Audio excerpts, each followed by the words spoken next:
تعرف إن الصورة دي كانت نعي من الله لرسوله صلى الله عليه وسلم بأن أجله قد اقترب، مع تفسير معاني سورة النصر.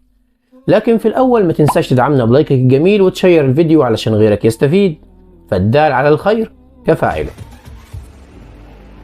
يقول الله تعالى: بسم الله الرحمن الرحيم: إذا جاء نصر الله والفتح، أي إذا أيدك الله بنصره ومن عليك بفتح مكة، وكان هذا في السنة 8 من الهجرة، ورأيت الناس يدخلون في دين الله أفواجا. وبدأ الناس يدخلوا في دين الإسلام أفواج، أي في جماعات كثيرة. فسبح بحمد ربك واستغفره، فنزه ربك تنزيها مصحوبا بحمده واستغفاره، إنه كان توابا. توابا أي يرجع على المستغفر بالرحمة ويقبل التوبة عمن تاب من عباده سبحانه وتعالى.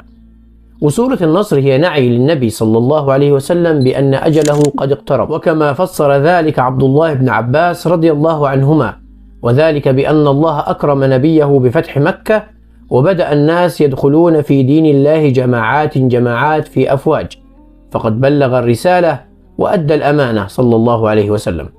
هذا والله أعلى وأعلم. دمتم في أمان الله، صلوا على رسول الله، ما تنسوش اللايك والشير، ونشوفكم على خير. السلام عليكم.